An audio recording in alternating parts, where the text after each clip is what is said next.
നമസ്കാരം. മലയാളി വാർത്തയിലേക്ക് എല്ലാ മാന്യ പ്രേക്ഷകർക്കും സ്വാഗതം. വെഞ്ഞാറമൂട് കൂട്ടക്കൊല കേസുമായി ബന്ധപ്പെട്ട് പ്രതി അഫാന്റെ നിർണായകമായ ഒരു മൊഴി പുറത്തു വന്നിരിക്കുകയാണ്. അതായത് പിതൃമാതാവ് സൽമ ബീവിയെക്കുറിച്ച് അഫാൻ പറഞ്ഞിരിക്കുന്ന ഒരു മൊഴിയാണ് ഇപ്പോൾ പുറത്തു വന്നിരിക്കുന്നത്.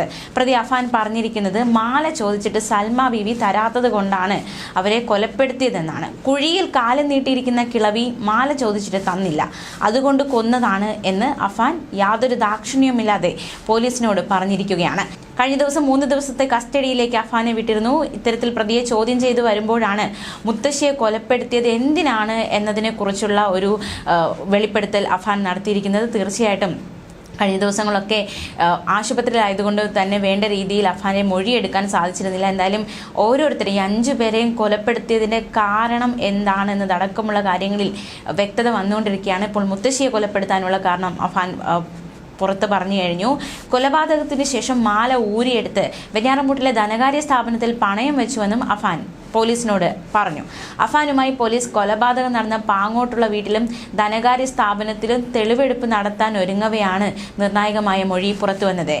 അതേസമയം കഴിഞ്ഞ ദിവസം വളരെ വികാരനിർഭരമായ ഒരു ദിവസമായിരുന്നു. അതായത് അഫാന്റെ മാതാവ് ഷെമി അഫാന്റെ ആക്രമണത്തിൽ പരിക്കേറ്റ് ആശുപത്രിയിൽ ചികിത്സയിലായിരുന്നു. പുറത്ത് നടക്കുന്ന സംഭവ വികാസങ്ങളെപ്പറ്റി ഈ ഉമ്മയ്ക്ക് ഒന്നും അറിയില്ലായിരുന്നു. കഴിഞ്ഞ ദിവസം ചെറിയ രീതിയിൽ ഉമ്മയോട് കാര്യങ്ങൾ ബന്ധുക്കൾ സൂചിപ്പിക്കുകയുണ്ടായി. ഇളയ മകൻ അഫ്സാൻ മരിച്ച വിവരം കുടുംബം ഷെമീനെ അറിയിച്ചു. ICUവിൽ തുടരുന്ന ഷെമിയോട് ഘട്ടം ഘട്ടമായി കുടുംബത്തിൽ നടന്ന ദാരുണ സംഭവങ്ങൾ അറിയിക്കണമെന്നാണ് ഡോക്ടർമാർ നിർദ്ദേശം നൽകിയത്. അതനുസരിച്ച് ബന്ധുക്കൾ വിവരങ്ങൾ ഷെമിയോട് അറിയിക്കുകയായിരുന്നു. എന്തായാലും ഈ ഇളയ മകൻ്റെ ഒരു മരണ വാർത്ത ഷെമിയെ സംബന്ധിച്ച് അത് താങ്ങാനാകാവുന്നതിലപ്പുറമാണ്. കാരണം ആ മകനെ വളരെ വലിയ രീതിയിൽ ഇവർ ലാളിച്ചിരുന്നു എന്നതടക്കമുള്ള വിവരങ്ങളൊക്കെ നേരത്തെ പുറത്തു വന്നതാണ്. മാത്രമല്ല മൂത്ത മകൻ ഒരു കൊലപാതകിയായിരിക്കുന്നു എന്ന വിവരവും ആ ഉമ്മയ്ക്ക് താങ്ങാവുന്നതിലപ്പുറമാണ്. ചിന്തിക്കാവുന്നതേ ഉള്ളൂ ഏതവസ്ഥയിലൂടെയാണ് അവർ കടന്നു പോകുന്നതെന്ന്. അതേസമയം ഇന്ന് രാവിലെ നിർണായകമായ മറ്റൊരു സംഭവം ഉണ്ടായിരിക്കുന്നു. അതായത് പ്രതി അഫാൻ പോലീസ് സ്റ്റേഷനിലെ ശുചിമുറിയിൽ തല കറങ്ങി വീണിരിക്കുകയാണ്. ഇയാളെ ആശുപത്രിയിലേക്ക് മാറ്റി. രാവിലെ 6:30 മണിയോടെയായിരുന്നു അഫാൻ ഇത്തരത്തിൽ തലകറങ്ങി വീണത്. രക്തസമ്മർദ്ദത്തിലെ വ്യതിയാനമാണ് ഇത്തരത്തിൽ തലകറങ്ങി വീഴുന്നതിലേക്ക് നയിച്ചത് എന്നാണ് പോലീസ് വ്യക്തമാക്കുന്നത്. കാര്യമായ ആരോഗ്യ പ്രശ്നങ്ങളൊന്നുമില്ല എന്ന് ഡോക്ടർമാർ ആശുപത്രിയിൽ നിന്ന് അറിയിക്കുകയും ചെയ്തു. കല്ലറ പ്രാഥമിക ആരോഗ്യ കേന്ദ്രത്തിലെത്തിച്ച് പ്രാഥമിക ചികിത്സ നൽകി പ്രതിക്ക് ശേഷം അഫാനെ പാങ്ങോട് സ്റ്റേഷനിലേക്ക് തിരിച്ചെത്തിക്കുകയും ചെയ്തു. എന്തായാലും കാര്യമായ ആരോഗ്യ പ്രശ്നങ്ങളൊന്നുമില്ല. അതുകൊണ്ട് തന്നെ ഇന്ന് തെളിവെടുപ്പ് നടത്താനിരുന്നതാണ്. അപ്പോൾ തെളിവെടുപ്പിന് യാതൊരു രീതിയിലുള്ള മറ്റ് തടസ്സങ്ങളൊന്നും ഉണ്ടാകില്ല എന്നാണ് അനുമാനിക്കാൻ സാധിക്കുന്നത്. മുത്തശ്ശി സൽമ ബീവിയുടെ കുടുംബ വീട്ടിലും ആഭരണം വിറ്റ ധനകാര്യ സ്ഥാപനത്തിലും ആയുധം വാങ്ങിയ കടയിൽ ഉൾപ്പെടെ എത്തിച്ചാകും ആദ്യം അഫാനെ തെളിവെടുപ്പ് നടത്തുക. പൂജപ്പുര സെൻട്രൽ ജയിലിലായിരുന്ന പ്രതിയെ 3 ദിവസത്തേക്ക് ഇന്നലെ പാങ്ങോട് പോലീസ് കസ്റ്റഡിയിൽ വാങ്ങിയിരുന്നു. ഇന്നലെ രാത്രി നടത്തിയ ചോദ്യം ചെയ്യലും കൊലപാതകത്തിലേക്ക് നയിച്ചത് കടബാധ്യത തന്നെയാണ് എന്ന മൊഴിയിൽ ഉറച്ചു നിൽക്കുകയാണ് അഫാൻ.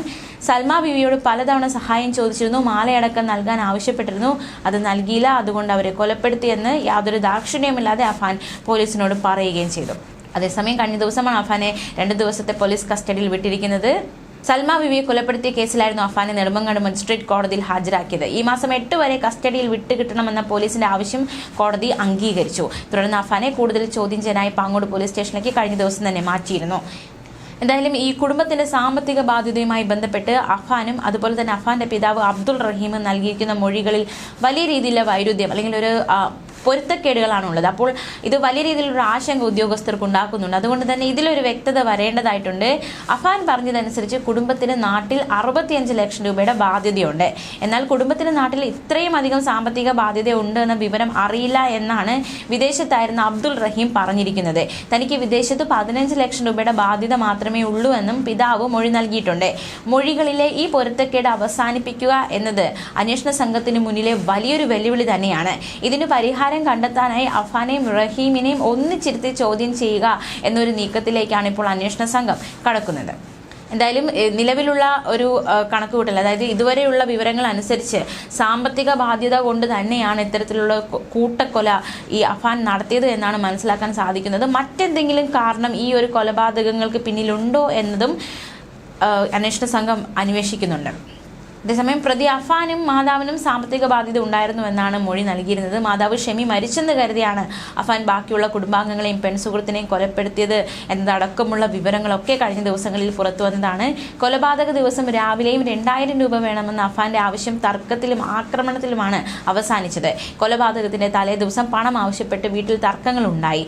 ഷെമിയെ ഷാൾ ഉപയോഗിച്ച് കഴുത്തു മുറുക്കി, തല ചുമരിലിടിച്ചു. രക്തം വാർന്ന് ഉമ്മ മരിച്ചെന്ന് കരുതി മറ്റുള്ളവരെയും കൊലപ്പെടുത്താൻ അഫാൻ ഇറങ്ങി പുറപ്പെടുകയായിരുന്നു. പെട്ടെന്ന് മരണം ഉറപ്പുവരുത്താനാകുമെന്ന തോന്നലാണ് ചുറ്റിക എന്ന ആയുധത്തിലേക്ക് പ്രതി എത്തിയത് എന്നതടക്കമുള്ള വിവരങ്ങളൊക്കെ കഴിഞ്ഞ ദിവസങ്ങളൊക്കെ കണ്ടെത്തിയതാണ്. വെഞ്ഞാറമൂടിനടുത്തുള്ള ഒരു കടയിൽ നിന്നായിരുന്നു പ്രതി ചുറ്റിക വാങ്ങിയത്. ബാക്കി 4 പേരെയും പ്രതി കൊലപ്പെടുത്തിയത് ഈ ചുറ്റിക ഉപയോഗിച്ചായിരുന്നു. ഒറ്റയടിക്ക് തന്നെ ജീവൻ എടുക്കുക എന്ന ലക്ഷ്യമായിരുന്നു പ്രതിക്കുണ്ടായിരുന്നത്. അഫാന്റെ മൊബൈൽ ഫോണിൽ പ്രാഥമിക പരിശോധന മാത്രമാണ് നടത്തിയിട്ടുള്ളത്. ഗൂഗിൾ ഹിസ്റ്ററി ഡിലീറ്റ് ചെയ്ത നിലയിലാണുള്ളത്. കസ്റ്റഡിയിൽ വാങ്ങിയ ശേഷം മാത്രമേ ഈ ഒരു മൊബൈൽ ഫോണിലുള്ള വിവരങ്ങളെക്കുറിച്ചുള്ള മറ്റു വിവരങ്ങളൊക്കെ ഇനി പുറത്തു വരികയുള്ളൂ. എന്തായാലും അന്വേഷണം പുരോഗമിക്കുകയാണ്. നിലവിൽ തിരുവനന്തപുരത്തെ പൂജപ്പുര സെൻട്രൽ ജയിലാണ് പ്രതിയുള്ളത്. എന്തായാലും തെളിവെടുപ്പിനൊക്കെ വലിയ രീതിയിലുള്ള കനത്ത സുരക്ഷ തന്നെയായിരിക്കും ഒരുക്കുക. കാരണം ഇത്രയും കൊലപാതകങ്ങൾ ചെയ്ത ഒരു പ്രതിയെ തെളിവെടുപ്പിന് എത്തിക്കുമ്പോൾ തീർച്ചയായിട്ടും നാട്ടുകാരെയോ അല്ലെങ്കിൽ മറ്റുള്ളവരുടെ ഭാഗത്തു നിന്നും ഏതെങ്കിലും രീതിയിലുള്ള ഒരു പ്രതിഷേധം പ്രതിക്കെതിരെ ഉണ്ടാകാനുള്ള സാധ്യത വളരെ കൂടുതലാണ്. അതുകൊണ്ട് തന്നെ കനത്ത സുരക്ഷയിലായിരിക്കും ഈ പ്രതിയെ തെളിവെടുപ്പിന് ഓരോ സ്ഥലങ്ങളിലും എത്തിക്കുക. അതേസമയം മുത്തശ്ശി സൽമ ബീവിയെ തലക്കടിച്ച് കൊലപ്പെടുത്തിയത് വന്നയുടൻ തന്നെ കൊലപ്പെടുത്തി 8 മിനിറ്റിനുള്ളിൽ ഭാവവ്യത്യാസങ്ങളില്ലാതെ ബൈക്കിൽ മടങ്ങുകയും ചെയ്തു. തിങ്കളാഴ്ച ഉച്ചയ്ക്ക് 1-നാണ് കല്ലറ പാങ്ങോട്ടുള്ള എലിച്ചുഴി വീട്ടിൽ അഫാൻ ബൈക്കിലെത്തിയത്. 1:08-ന് മടങ്ങുകയും ചെയ്തു. ഇതിന്റെ CCTV ദൃശ്യങ്ങളടക്കം നേരത്തെ പുറത്തു വന്നതാണ്. കല്ലറ പാങ്ങോട് റോഡിൽ നിന്ന് താഴെ പാങ്ങോട് പള്ളിയിലേക്കുള്ള റോഡിന് സമീപത്തായിരുന്നു കൊലപാതകം നടന്നത്. ഇതുവഴി അഫാൻ വരുന്നത് സമീപവാസിയുടെ നിരീക്ഷണ ക്യാമറയിൽ പതിഞ്ഞിരുന്നു. തലയ്ക്കടിക്കാൻ ഉപയോഗിച്ച ചുറ്റിക ഷോൾഡർ ബാഗിലാണ് കരുതിയിരുന്നത്. തിരികെ മടങ്ങുമ്പോഴും ഈ ബാഗ് ഉണ്ടായിരുന്നു. ഹെൽമറ്റും ധരിച്ചിരുന്നു. വന്ന വഴിക്ക് പകരം താഴെ പാങ്ങോട് തച്ചോണം റോഡിലൂടെയായിരുന്നു പ്രതി മടങ്ങിയത്. ഇവിടുത്തെ പള്ളിയുടെ ക്യാമറയിലെ ദൃശ്യങ്ങളും അഫാനെ പതിഞ്ഞിട്ടുണ്ട്. ചുറ്റിക കൊണ്ട് അടിക്കുന്നതിനിടെ അഫാന്റെ ദേഹത്തേക്കും രക്തം തെറിച്ചു. എന്നാൽ അതേ വേഷത്തിലായിരുന്നു തിരികെ പോയത്.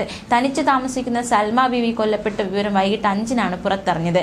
കാല് തെന്നി വീണ് തലയിടിച്ച് പരിക്കേറ്റുള്ള മരണമെന്നായിരുന്നു ആദ്യ നിഗമനം.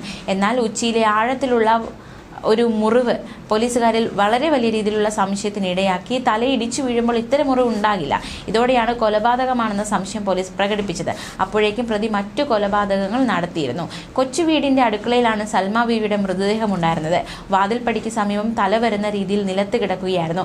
തറയിൽ രക്തം പടർന്നിരുന്നെങ്കിലും സംശയത്തിന് ഇട നൽകിയില്ല. വസ്ത്രവും അലങ്കോലപ്പെട്ടിരുന്നില്ല. വീട്ടിൽ മോഷണ ശ്രമമോ ബലപ്രയോഗത്തിന്റെ സൂചനയോ ഉണ്ടായിരുന്നില്ല.